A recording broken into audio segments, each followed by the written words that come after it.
My daughter-in-law kissed my forehead softly and walked away, but just as I reached for her plate, a security guard suddenly shouted, "Stop! Don't touch that plate!" My name is Elias Norwood, and the last time I saw my daughter-in-law, she kissed my forehead, whispered, "Thank you for everything, Dad," and walked away, smiling. 10 minutes later, security guards were screaming, "Stop! Don't touch that plate!" And I realized she had just stolen the one thing my late wife left behind to protect our family. I stood there, frozen. The engagement guests turned their heads. The chandeliers trembled from the echo of her heels on the marble floor. And all I could think was, how did we get here? How did the girl I'd trusted with my son's heart become the person who burned everything I'd built? If this story ever makes you think twice about trust or forgiveness, then don't forget to share it. Maybe someone else needs to hear it too. My name is Elias Norwood, and if I've learned anything in 61 years of breathing, it's that peace never announces its end. It simply fades, like the last note of a song you didn't realize was over. After my wife, Leanne, passed away, the house became a cathedral of silence. Her laughter had always been the sound that anchored me. Without it, the walls seemed to breathe differently, slower, heavier. I filled my days fixing the same things twice, talking to her photograph like it could talk back. Grief has a strange rhythm. It teaches you to survive by pretending you're not waiting for someone to return. Then Rowan came home. He'd been away for years, finishing university in another city, trying to make a name for himself. And when he walked through the front door again, there was something new in his eyes, a brightness I hadn't seen since his mother's funeral. He looked at me and said, "Dad, I want you to meet someone." That's when I first saw Mira. She was standing behind him in the golden light of the entryway, holding a bouquet of lilies, Leanne's favorite. For a second, it felt like time stuttered, like someone had played a cruel trick on my memory. Mira smiled, the kind of smile that feels like a secret you want to believe in. She said, "It's such an honor, Mr. Norwood. Rowan's told me everything about you." Her voice was soft, melodic. I should have noticed how it lingered on words, how she measured every tone, but I didn't. Not that day. I only saw how my son's hand found hers, how his laughter came easily again. The days that followed blurred into warmth. Mira moved through the house like she'd always belonged here. She cooked breakfast with music playing low from her phone. Old jazz, the kind Leanne used to hum while tending the garden. She asked questions about family traditions, about Rowan's childhood, about the old porcelain plate Leanne had displayed in the glass cabinet by the piano. "It's beautiful," she said once, tracing the air near it as if afraid to touch it. "It looks sacred." It was sacred. Leanne's father had brought it from Florence after the war. It was part of a set, but only one survived. The plate was cracked in the center, the fracture sealed with gold lacquer, an old Japanese technique called kintsugi. Leanne used to say it was proof that something broken could still be beautiful if you mended it with care. For years, I couldn't look at that plate without thinking of her hands holding it. But Mira had a way of making even memory feel less heavy. She asked if she could help polish it once. I said yes. Watching her cradle it so gently, I felt something in me unclench. Maybe that's what she knew. How to make people feel safe enough to stop watching. Dinner became laughter again. Rowan brought friends home. Music returned. And I almost convinced myself that joy could be reborn without suspicion. Mira started calling me Dad after a few months. The first time she did, I felt my throat tighten. It wasn't disrespectful. It sounded genuine, like she meant it. I remember thinking, maybe Leanne sent her. Maybe this is what healing looks like. But healing, I've learned, sometimes hides the infection underneath. It started with the smallest things. My office key went missing. A few financial documents shifted from one folder to another. I told myself I was misplacing things, that grief was making me forgetful. Then I noticed Mira standing in the doorway one afternoon, looking around the room while she thought I was asleep in the garden. When our eyes met, she smiled, effortlessly, warmly, and asked if I wanted tea.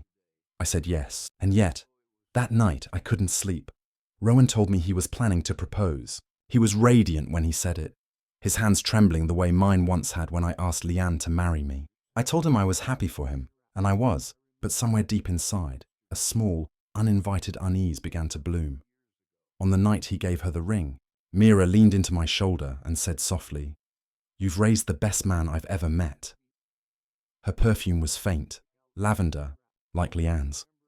and for a moment, the memory of my wife's embrace and Mira's voice overlapped. It was disorienting. I smiled, but something about her words echoed too deliberately, like a line rehearsed one too many times. Later that night, I walked into my study to find the window slightly open. The moonlight fell across the cabinet, and I noticed the porcelain plate wasn't in its usual spot. I felt my pulse climb, a tremor in my chest. I looked around. There it was, sitting neatly on my desk. Nothing broken, nothing missing, just moved. Mira had been the last person in the room earlier. I didn't say anything. I told myself not to be the bitter old man who mistrusts kindness. But when I went to bed, I caught a glimpse of Mira through the hallway mirror. She was staring at the plate again, her reflection ghost-like in the glass. Her expression wasn't admiration this time. It was calculation. The house that had begun to feel alive again suddenly felt watched.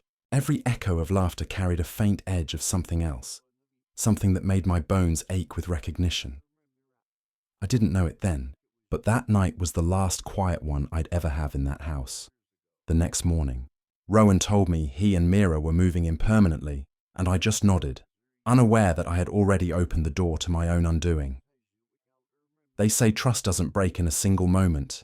It erodes quietly, like a river eating through stone. I didn't see it at first. I just felt it, in small, invisible ways. Mira had been living with us for 3 months when the house began to change. It wasn't anything dramatic. No fights, no outbursts.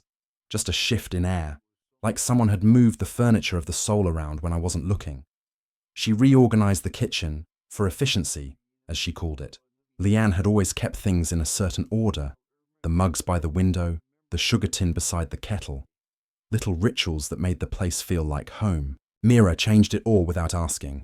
It wasn't wrong, but it felt like erasure disguised as care. One morning, I walked into my study and found the family photo missing from my desk, the one of Leanne holding Rowan as a boy, his hair sticking up in all directions, both of them laughing. I found it later, face down in a drawer, the glass cracked in one corner. Mira apologized when I asked about it. She said she'd been dusting and dropped it by accident. Her voice carried the perfect measure of regret, her eyes shimmering with sincerity. But sincerity can be an actor's best mask. She smiled, that same soft, flawless smile, the kind that makes you want to forgive before you even understand why you're angry. I told her it was fine. She insisted on replacing the frame. I said no, it wasn't necessary. She tilted her head, studying me for a moment longer than comfort allows, then said, "You and Leanne had something rare, didn't you?" I didn't answer. Instead, I asked how work was going for her. She laughed, a delicate sound, and said, "I'm learning more from you and Rowan than any job could teach me." There was nothing inherently wrong in her words, but I remember thinking how strange it was that every compliment from her felt like a question you couldn't quite hear. Over the next few weeks, little things began to vanish. The sapphire ring Leanne wore every anniversary, gone.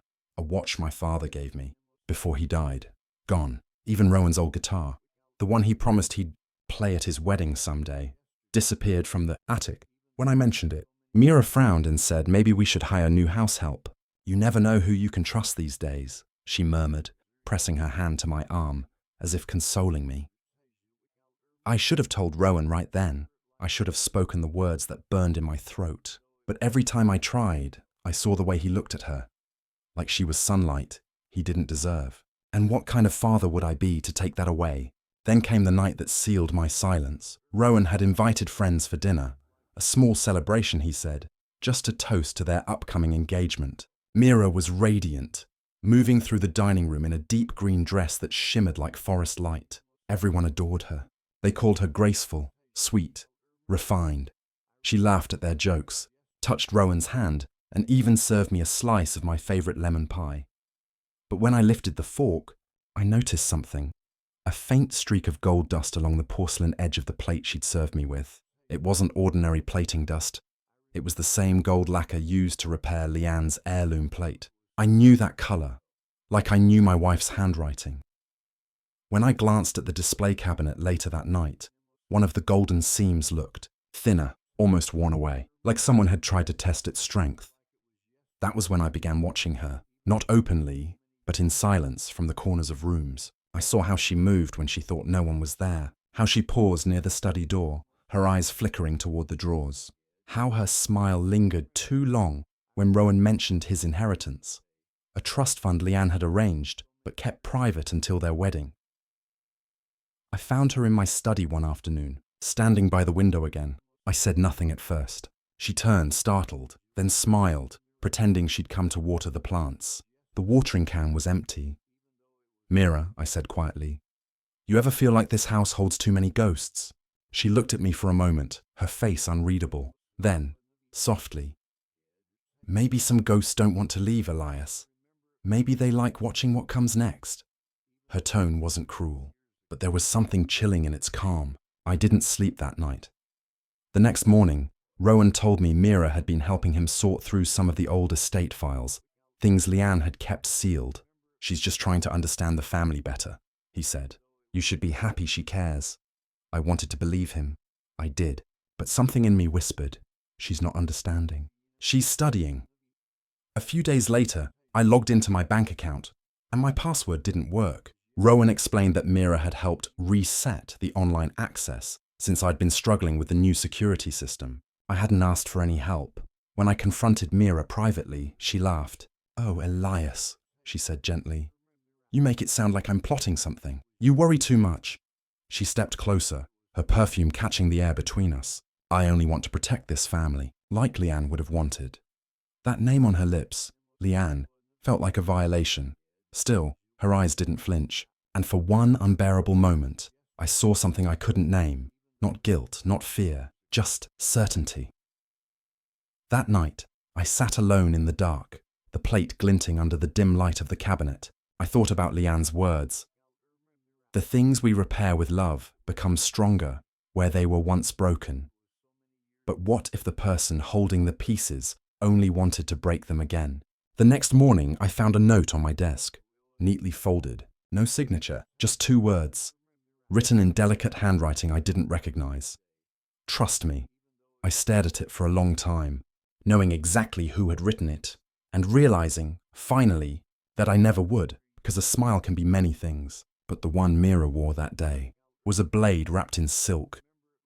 There's a certain kind of pain that doesn't scream. It just hums quietly beneath your ribs, waiting for the right moment to crush you. That was the kind I lived with after Mira's note. It wasn't fear anymore. It was certainty. Days turned into weeks, and the house became her stage. Every move she made was flawless, polite, graceful, wrapped in care. She brewed my tea every morning, even remembered the exact way Leanne used to stir in honey. She kissed Rowan goodbye at the door, and he left glowing like a man who believed the world had finally given him peace. But peace built on illusion always collapses hardest. It started one Sunday afternoon. Rowan and I were fixing the old radio in the workshop, something we'd done since he was a boy. It was our ritual, our wordless bond, but that day he seemed distracted. His phone kept buzzing, and every time he looked at it, his jaw tightened. Finally, he said, "Dad, can I ask you something?" "Of course," he hesitated. "Did you tell Mira not to touch your files? In the study?" I looked at him carefully. "I did. Why?" "She said you accused her of snooping." His tone wasn't angry yet, just uncertain, searching. "She was upset. Said you've been treating her like an outsider." I swallowed hard. "Rowan, she was in my study. Twice. I didn't accuse her. I asked her why." He sighed, rubbing his forehead. "Dad, you've been under a lot of stress since Mom died. Maybe you're reading into things." The words cut deeper than he meant them to. I saw it in his face. The way guilt flickered there and vanished. But once a seed of doubt is planted, it grows fast. Mira had planted hers perfectly. I tried to laugh it off, told him he was right, that I'd probably been tired. But when he left the room, I caught sight of Mira standing in the hallway. She'd heard everything. Her eyes met mine, and she smiled. Not a friendly smile, a victorious one. After that, everything I said became another weapon against me. If I mentioned something missing, Rowan would check and find it back in place, as if it had never gone. If I complained about changed passwords, he'd remind me I'd written them wrong before. If I warned him about trust, he'd say, "Dad, not everyone is out to hurt you." Soon, the house felt less like home, and more like a courtroom, where I'd already been convicted. The turning point came at dinner 2 weeks later. Mira had invited some of Rowan's colleagues. bright young professionals who looked up to him. The table was glowing with candles, laughter bouncing off the walls. I stayed quiet most of the night, listening, watching. Halfway through the meal, Mira lifted her glass. "To family," she said, looking at me, "and to the wisdom that guides us, even when it doesn't recognize itself anymore." A few people chuckled, unsure of what she meant. I didn't. I knew exactly what she was doing, weaving her story in plain sight, turning me into the aging father, losing his grip on reality. Later that night, after everyone left, Rowan confronted me. "Dad, what was that at dinner? You barely spoke. You made everyone uncomfortable." "I didn't say a word," I said softly. "That's the point," he snapped. "You're always glaring at her, always suspicious. Mira's been nothing but kind to you, and you're treating her like a stranger in her own home." Her own home. The phrase stung more than I'd admit.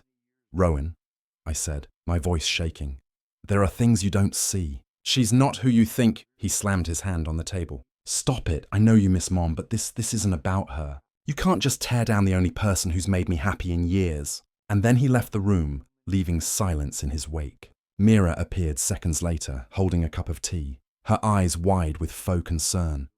"Elias," she whispered, "you shouldn't upset him like that. He's just trying to help you." I stared at her. "Help me? You've turned him against me." She tilted her head, that same serene expression on her face. "I didn't turn him, Elias. I just showed him what's already there, a man drowning in ghosts." That night, I sat alone on the porch, the wind howling through the trees. I thought about calling Rowan's aunt, Leanne's sister, the only person who might believe me, but I didn't. I couldn't. It would sound paranoid. That's how deeply Mira had twisted the narrative. She'd made sanity sound like madness. Days later, Rowan announced they'd set a date for the engagement party. Mira insisted on hosting it at the house. "It's where it all began," she said sweetly, her eyes glancing at the porcelain plate gleaming in the cabinet. I wanted to refuse. I wanted to shout that she had no right to decide what this house was for, but Rowan's voice broke through the fog. "Please, Dad, for me." So I nodded. That night, I found a new lock on my study door. Rowan said he installed it for security reasons. I didn't argue. I simply sat in the dark, listening to the quiet laughter from their room, the soft rustle of her dress as she passed the hallway. And for the first time in my life, I understood what it meant to lose your child without burying them. Because Rowan was alive, breathing, smiling, but I could already feel the grave growing between us. There are moments in a man's life when silence feels heavier than truth. When you look around your own home and realize you're the only one who remembers what it used to sound like before lies filled the air. That was me in those weeks before the engagement party, walking through the same rooms that once echoed with Leanne's laughter, now haunted by whispers that wore her voice like a disguise. Mira had taken over every detail of the celebration. Flowers, music, lighting, even the seating arrangement. "You just relax, Dad," she said one morning, her tone soft as silk. "This family deserves joy again. Don't you think?" Her words dripped sweetness, but I could feel the poison beneath. I tried to avoid her, but she was everywhere, her perfume lingering in the hallways, her handwriting on every note taped to the fridge, her voice in every decision that used to be mine. The house no longer smelled of dust and wood polish. It smelled of her, lavender, and something sharper I couldn't name. And yet, despite the unease, I caught glimpses of Rowan that almost made me forget. He was happy, truly happy. Every time he looked at her, his eyes shone with the kind of devotion that blinds a man to the edges of the truth. I envied him for that blindness. I envied him for still being able to believe. Then one evening, as I was sorting through some old boxes in the attic, I found a folder marked in Leanne's handwriting, Estate Amendments. I almost didn't open it. The dust on it looked untouched, sacred, but something in me, some instinct sharpened by loss, pushed me to. Inside were letters from Leanne's lawyer, dated months before she passed. The words blurred at first, my hands trembling as I read. The porcelain heirloom must remain in Elias's possession. The trust activation code is hidden within its restoration record. Only he can authorize its transfer upon his death. My blood ran cold. The porcelain plate, that cracked, gold-seamed relic, wasn't just a family keepsake. It was a key, a cipher, Leanne had hidden the access details to the estate inside its restoration documents, knowing it would keep greedy hands away. And Mira, she must have found out. I remembered the way she stared at it, the way her fingers hovered near the gold seams, the faint dust of lacquer I'd seen on another plate weeks ago. She hadn't just been admiring it. She'd been studying it, testing it. That night, I went to the study to double-check the safe where the restoration papers were kept. The lock had been tampered with, tiny scratches around the keyhole. The papers inside were gone. The next morning, Mira served me tea again, her smile serene. "You're quiet today," she said. "I didn't sleep much." "You should," she whispered, leaning close. "You'll need your strength for the big day." There was no reason for her to sound like that. Calm, almost smug, unless she already knew what she'd done. That evening, I confronted Rowan. I told him about the missing papers, about what the plate meant, about how his mother had protected our family's estate. He stared at me with disbelief. Not anger, not yet, just confusion. "Dad," he said slowly, "are you saying Mira's trying to steal from us?" "I'm saying she's not who she pretends to be. I found evidence. He cut me off, his voice rising. "You need to stop this. You're seeing ghosts again." "She's been in my study because you lock yourself away in there. You think everyone's out to get you. I'm sorry, but this isn't healthy. You're making things up about the woman I love." The words fell like stones. I wanted to scream, to shake him, to make him see. But then Mira appeared in the doorway, her hand resting on his arm. "Elias," she said softly, "I forgive you. I know grief can twist things. I know you miss Leanne, but I promise, after the engagement, everything will feel right again." Her tone was flawless, gentle, sad, forgiving, the perfect performance, and Rowan believed it. The following days passed in a blur of preparations. I didn't eat much. I barely slept.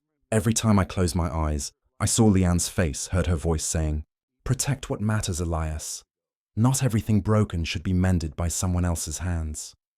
The morning of the engagement, sunlight poured through the windows like molten gold. The house looked alive, full of guests, laughter, music, but I felt detached, like a ghost watching his own funeral. And then, as I walked through the hall, I saw her. Mira stood by the glass cabinet, the porcelain plate cradled in her hands. She was tracing the golden fracture with her thumb, whispering something under her breath. Her reflection in the glass looked almost reverent, and yet her smile betrayed her. I stepped forward, my voice low. "Put it back." She turned slowly, her eyes calm. "It's just a plate, Elias." "No," I said. "It's everything." She studied me for a long moment, then set it down carefully. "You don't trust me," she said. "No." "Good." She smiled faintly. "You shouldn't." Then she walked away, her dress sweeping across the marble like the closing of a curtain. That evening, during the engagement toast, she kissed my forehead and said, "Thank you for everything, Dad." Her tone was tender, even affectionate. For a fleeting second, I almost believed her again. But when she turned to leave, I saw it, the edge of the porcelain plate peeking from the silk wrap she carried in her hand. Minutes later, I heard security yell, "Stop! Don't touch that plate!" And in that moment, I understood what betrayal truly felt like. Not the wound, but the silence before it bleeds. They say the body remembers before the mind does. When Mira kissed my forehead that night, something inside me recoiled. Not in anger, not in fear, but in recognition. It was the same chill I'd felt the morning I buried Leanne. That knowledge that something beautiful was gone, and nothing would bring it back. The engagement party blurred around me like a fever dream. Laughter, clinking glasses, camera flashes. The sounds of joy that only deepen a man's loneliness when he knows it's all a performance. Mira stood in the center of it, glowing under the chandeliers. She played her part perfectly. Gracious, loving, radiant. She even made a toast. "To the man who raised my future husband," she said, her glass catching the light. "A father who taught him strength, and a home that taught us love." The room erupted in applause. But I caught her eyes as she said it. There was no warmth there, only calculation. Like she was already carving my legacy into something she could own. After the speech, I slipped away. The noise, the music, it all pressed against my chest like a weight. I needed air. I found myself in the corridor near my study, the one no one ever goes down during parties. That's when I saw it. A small box, half hidden beneath the console table. I knew that box. It had once belonged to Leanne. She'd kept her most precious letters in it. Things too private for even me to read. It had gone missing months ago. I knelt down, heart hammering, and opened it. Inside, wrapped in old tissue paper, were the heirlooms that had vanished one by one. The sapphire ring, my father's watch, and the small locket Leanne wore every day. Beneath them lay several folded envelopes, her handwriting unmistakable. I sat there, trembling, as I read the first one. It was addressed to Rowan. If you're reading this, it means I'm gone. You must protect what remains of our family's trust. Never let greed divide you and your father. Remember, true inheritance isn't money, it's character. The second letter was addressed to me. Elias, I know you. You will blame yourself for things beyond your control. But if someone ever tries to twist what we built, trust your instincts. You've always known how to read people. Don't ignore the silence between their words. The paper trembled in my hands.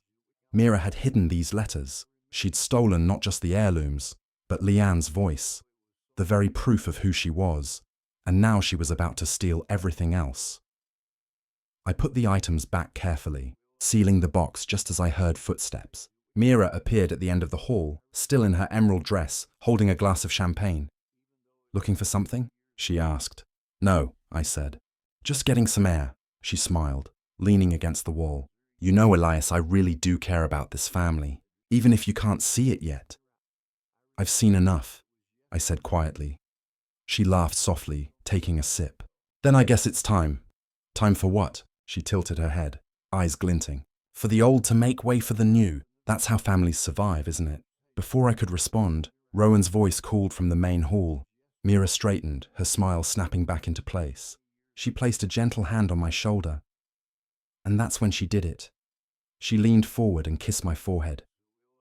Thank you for everything, Dad, she whispered, her breath warm, her voice calm. Too calm. Then she turned and walked away, leaving the faintest scent of lavender behind. It wasn't until I noticed the silk shawl draped over her arm that my stomach dropped. Beneath it, the unmistakable curve of porcelain. The plate. I moved quickly, faster than my age should have allowed. By the time I reached the door, I heard the commotion. Guests shouting. The sound of something breaking. Stop! Don't touch that plate! One of the guards yelled. Mira froze at the doorway, her smile flickering for the first time. The plate had cracked, a clean fracture down the middle, its golden seam shattered. Security surrounded her, and Rowan rushed forward, confusion and anger mixing on his face. What's going on? He shouted. Mira, what happened? She stammered, tears welling instantly. It fell. I was trying to show it to your father. All eyes turned to me. The broken pieces lay glittering on the floor like bones in candlelight. It didn't fall, I said quietly. She was taking it. The room went dead silent. Mira's tears came faster, her voice trembling. Elias, how could you say that? I would never. She was holding it when she left the study, I interrupted. And that plate isn't just a relic. It's the key to your mother's estate, Rowan. She knew it. Rowan's face paled. Dad, that's impossible. Check the records, I said, my voice steady now. Leanne's lawyer kept a copy. The code's inside the restoration certificate. The one that went missing months ago. Mira's expression shifted for a single heartbeat. The smallest crack in her mask. But it was enough. Rowan saw it. Still, he didn't speak. He just stood there, caught between love and truth, watching the woman he adored fall apart in front of him. Mira sank to her knees, gathering the shards of the plate. It's broken, she whispered. I didn't mean, but I heard it. That whisper wasn't regret, it was defeat. Security led her away. Rowan followed, silent, his hand trembling as he brushed past me. I reached out, but he didn't stop. The crowd dispersed slowly, murmuring, avoiding my eyes. When the last guest left, I sat in the empty hall, staring at the space where the plate had shattered. The house was quiet again, like it had been after Leanne died. But this silence was different. It wasn't grief anymore. It was aftermath, and I knew, deep down, that this wasn't the end. Because truth, once cracked open, doesn't heal quietly. It spreads, like gold through porcelain, reshaping everything it touches. The house felt emptier than it had in years, even with the lights still on, and the faint scent of lilies lingering from the engagement decorations. It carried a kind of stillness that settled deep into my bones. After the guests left, the silence stayed.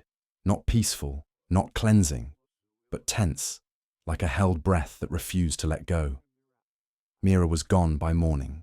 Rowan didn't come home that night. I waited in the kitchen until dawn, nursing a cup of cold coffee, staring at the clock tick towards something I didn't yet understand. Around 7, the phone rang, a number I hadn't seen in years. Mr. Corwin? The voice was firm, cautious. This is Detective Hyder, with the Metropolitan Crimes Division. We have some questions about last night's incident at your residence.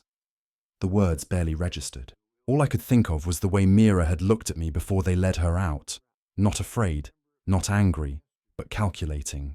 Like she had already moved 2 steps ahead. At the station, they asked me everything. How long I'd known her, whether I'd ever suspected theft, if there was tension between us. I answered truthfully, though each question felt like a blade, slicing through the little dignity I had left.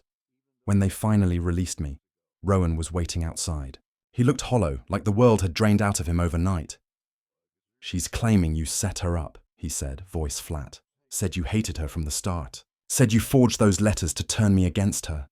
I laughed once, bitterly. "Does she have proof?" "She doesn't need it," he replied. "You know how this looks. You invited her into this family, then accused her in front of everyone. The press is already circling. Mira doesn't do anything without an angle," I said quietly. "If she's talking, she's stalling." Rowan shook his head. "Dad, just stop, please. I can't keep defending you if you keep defending me." I cut him off. "Rowan, everything I've done has been to protect what your mother built. That woman—" He raised his hand sharply, his composure breaking for the first time. Don't talk about her like that.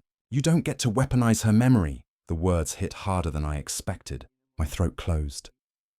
And for a moment, I couldn't speak. "Rowan," I whispered. "She left those letters for you." He looked at me with tired eyes.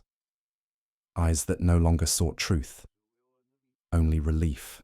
Then maybe she should have written one for me too, because right now, I don't know who to believe. He turned and walked away, leaving me standing in the rain. I wanted to call after him, but the words wouldn't come. Sometimes silence is heavier than shouting. It buries you. That night, I went through the box again. Every letter, every photograph, every document Leanne had kept. I needed something tangible. Something to prove to my son that his father wasn't losing his mind. And that's when I found it. An old receipt tucked behind one of the letters. A jewelry appraisal dated 2 months after Leanne's death. Signed by Mira's maiden name. So she had been there. Not just in our lives, in our grief. She'd come back to claim pieces of Leanne long before Rowan ever knew her. It wasn't love. It was architecture. Every step she took, every gesture, every tear, all designed to build a bridge between my son's heart and my past. I took the receipt to Detective Hyder the next morning. He studied it in silence, his brow furrowing. "This changes things," he said, "but it's not enough. You'll need someone who can testify. Someone who knew her before all this." That's when it hit me. Mira hadn't come from nowhere. Someone had sent her. Someone who knew what the plate meant, what the estate was worth. And the only person outside our family who could have known those details was the one who'd helped draft Leanne's final trust, her lawyer, Nadim Verner. I hadn't spoken to him since the funeral. He'd vanished right after, claiming a conflict of interest. But now, after all these years, his name reappeared on my phone bill, a single call, made from Mira's number 2 weeks before the engagement. When I confronted him, his office was already empty, files gone, desk wiped clean, only a single note taped to the drawer. She always knew where to find gold. That's when I realized the broken plate was never the prize. It was a key. The gold seam inside wasn't just decoration. It was filled with a code. The access signature to the offshore account tied to Leanne's charitable trust. Mira hadn't just been stealing heirlooms. She'd been preparing to take everything tied to Leanne's name. The scholarships, the foundations, the legacy we built together. And Rowan, he was her final piece. I sat there in my study, hands shaking, the letter on one side, the plate fragments on the other. The house creaked softly, a sound I once found comforting, now filled with accusation. I whispered to the dark, "You said to trust my instincts, Leanne. But what if trusting them means losing him? The rain outside grew heavier, slamming against the windows. I could almost hear her voice in the rhythm. Calm, steady, knowing. Let him lose himself, Elias. Only then will he see the truth. I didn't sleep that night. I sat in the dark until dawn, watching the first light touch the shards of the broken plate on my desk. The gold veins glimmered faintly, like they were alive, and as the light grew stronger, I knew what I had to do. It wasn't about revenge anymore. It was about preservation, of memory, of truth, of my son's soul before it was completely poisoned. If Mira wanted a trial, I would give her one. But it wouldn't be in court. It would be in front of the one person she couldn't deceive forever. The son she thought she'd turned against me. Because blood may be forgotten, but it always remembers when it's tested. There's a certain silence that comes before dawn, a stillness that feels like the world is holding its breath, waiting to see who will rise and who will break. That morning, as the first hint of light bled across the horizon, I knew which one I would be. For weeks, Mira had been painted as the victim, a misunderstood woman caught in a storm of patriarchal control and jealous suspicion. The tabloids devoured it. Wealthy widower accuses future daughter-in-law of theft, the headlines read. They called me bitter, broken, delusional. Rowan stayed silent. His absence said more than his words ever could. But silence doesn't last forever.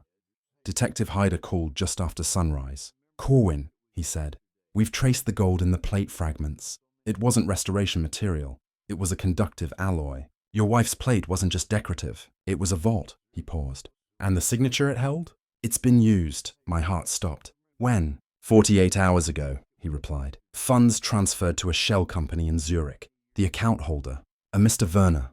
I sat there in the dim light, my pulse pounding in my ears. He's not working alone, I said. No, Hyder answered. And you were right. Mira's passport was flagged at the airport last night. But she didn't board. She's still here. That was all I needed to hear. By the time the city began to stir, I was already driving to Rowan's townhouse, a sterile, modern place built of glass and cold light, the kind of place where emotion feels out of place. I hadn't been there since he'd moved in with her. He opened the door after the second knock. His eyes were sunken, his jaw unshaven. He looked like he hadn't slept in days. Dad, he said softly, you shouldn't be here. I know, I said, but you need to hear this. He didn't move aside, just stared at me, guarded. If you're here to talk about Mira again, I'm here to talk about your mother.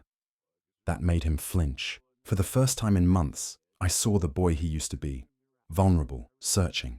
He stepped back, wordless, and let me in. I placed the fragments of the plate on his kitchen table, the golden seams catching the morning light. This plate wasn't valuable because of its age, I said quietly. It was valuable because it carried your mother's final encryption. She hid her foundation's access code inside the restoration alloy. Only 3 people knew that. Her, me, and Nadim Werner. Rowan frowned, his skepticism softening into confusion. That's impossible. Why would Mom? Because she didn't trust the board after she got sick, I interrupted. She wanted to make sure her legacy couldn't be hijacked. But Werner betrayed that trust. He sold the secret. Mira was his buyer. He looked at the fragments again, running his fingers along the gold veins. You're saying Mira married me for access, I finished. And she nearly got it. He turned away, gripping the counter. I could see the tremor in his hands. You have proof? I pulled the receipt from my coat and placed it beside the fragments. Her maiden name, the jewelry appraisal, dated right after your mother's death. She was in our house before she ever met you. The silence that followed was sharp, electric. Finally, he whispered. She said you hated her. Said you couldn't stand that I'd found someone who made me happy. I swallowed hard. Maybe I did hate her, but not because of you. Because every time she smiled, she reminded me of how much your mother trusted too easily. He turned then, eyes glassy, pain cutting through the disbelief. Where is she now? Somewhere close, I said, waiting for you to forgive her before she disappears for good. He stared at me, then at the plate, and in that moment, something inside him shifted. Not fully, not yet, but enough for the light to reach the cracks. I'll call her, he said. One last time. We met her that evening at the old estate. She arrived in silence, wrapped in a grey coat, her hair tied back like nothing had happened. Even in disgrace, Mira had a strange elegance, the kind that comes from never admitting defeat. "Rowan," she said softly, her voice trembling just enough to sound sincere. "I've missed you." He didn't respond. Just motioned toward me. "Tell him what you told me."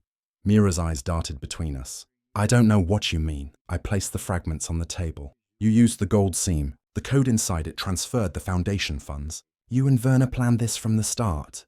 She exhaled, her composure cracking for the first time. "Do you really think I did all this alone? You think I wanted your wife's legacy? You have no idea what she owed." My voice hardened. "What are you talking about?" Mira smiled faintly. "Ask your lawyer. Ask Nadim why he vanished after the funeral. Leanne's fortune wasn't as pure as you think." Rowan stepped forward. "Stop lying." "I'm not lying," she said, almost whispering. "Your mother's trust was built with money that wasn't hers. And when I tried to make it right, your father tried to bury it." I froze. For a moment, her words disoriented me, like a blow I hadn't braced for. But before I could respond, Hyder entered the room, flanked by 2 officers. "Mira Elston," he said calmly, "you're under arrest for fraud, theft, and obstruction." Her expression didn't change. She just turned to me, eyes calm, defiant. "You've buried one truth with another, Elias. One day he'll see that." They took her away quietly. Rowan didn't speak. He just stared at the doorway long after she was gone. When the sound of sirens faded, I finally said, "There will always be another story." "Rowan, but we can't let someone else write ours." He didn't answer, but when I looked at him, I saw something shift again. Not forgiveness, not yet, but the beginning of understanding. As dawn crept over the windows, painting the room in pale gold, I realized something. Justice doesn't always roar. Sometimes it whispers, through cracks, through silence, through the slow healing of blood that remembers. And as the light reached the fragments of the broken plate, they glowed again. Faint, fractured, but beautiful, because even broken things can still tell the truth. They say closure comes quietly, but they lie. Closure doesn't arrive as peace. It arrives as exhaustion, when the body finally stops fighting the past. After Mira's arrest, everything blurred into paperwork and statements. Detective Hyder's investigation stretched for weeks. Her confession came piecemeal, always calculated, always conditional. She claimed she'd acted out of loyalty, not greed. That Werner had promised to expose something in Leanne's trust unless she redirected the funds. But there were no documents, no proof of that claim, only her words, crafted with the same precision she used to build her lies. Still, they gnawed at me. What if there was truth buried in her deceit? What if, after all this time, I'd misunderstood not only her, but Leanne too? That question haunted me. The estate was sealed for the audit. Rowan stayed distant, processing in silence. Every day he'd visit the station, then return home without a word. I let him. A son needs space to unlearn what love has cost him. One night, about a month later, he came to my house unannounced. I found him standing by the old piano, holding an envelope. Yellowed, sealed with a small wax stamp. "I found this," he said quietly. "It was in Mom's foundation files. The auditors missed it. It's addressed to you." He handed it to me. The handwriting stopped my breath. Leanne's cursive, delicate and sure. I sat down slowly and broke the seal.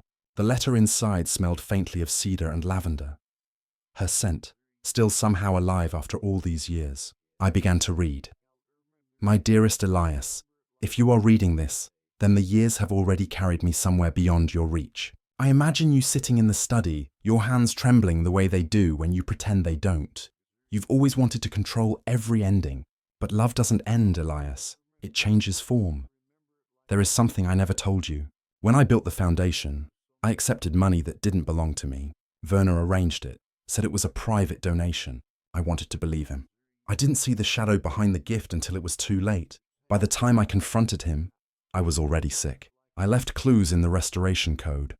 So if the day came when someone tried to claim it, you'd see the truth before the world did.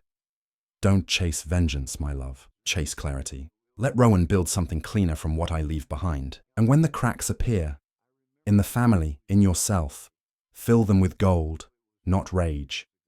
You and I have never been perfect, but perfection was never the goal. The goal was endurance, to love despite the fracture, to trust even when it hurts. Forgive me for the silence I left behind. Always, Leanne. I read it twice, then a third time.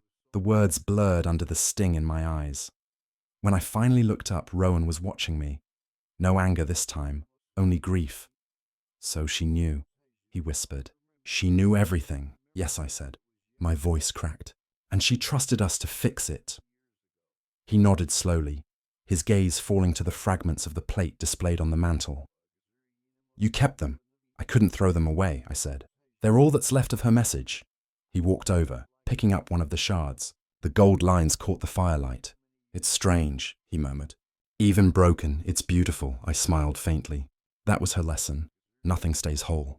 Not love, not families, not people. But if you repair it with truth, it becomes art. For a long moment, neither of us spoke. The house hummed with quiet. Not tension, but something gentler. Healing, maybe. Then Rowan said, She'll be sentenced next week. Mira, they're offering her a plea deal. I nodded. Let her take it. You're not pressing for full charges. I shook my head. She's already lost the one thing she wanted most, your trust. That's punishment enough. He hesitated. You could have ruined her completely. I could have, I said softly. But if I did, I'd become the kind of man your mother feared I'd turn into. He studied me, searching for something, maybe the father he'd forgotten I was. Then for the first time in years, he reached out and placed his hand over mine. Maybe we both needed to break, he said, to understand what it means to mend. I didn't trust myself to speak. The fire cracked softly beside us, and for the first time since Leanne's death, the warmth didn't feel like mockery. It felt like forgiveness. Later that night, after Rowan left, I walked to the study window. The sky was clear. No rain, no storm, just a quiet stretch of stars. The reflection of the gold-lined plate shimmered faintly on the glass. I whispered to the empty room. You were right, Leanne. Endurance isn't about surviving the wound. It's about learning to live with the scar. I placed her letter beside the shards, letting the paper brush against the gold. They belonged together, two fragments of the same truth. Outside, the first light of dawn touched the window. It glinted off the cracks like veins of sunlight. Proof that what breaks us can also make us luminous. And in that light, I felt it. Not peace, but something deeper. Understanding. Because love, like porcelain, isn't meant to be flawless. It's meant to be mended, again and again, until even the cracks become sacred. If this story ever made you think about what we choose to forgive, what we choose to save, then share it. Maybe someone out there needs to remember that not every fracture is the end. Some are just the beginning of something stronger.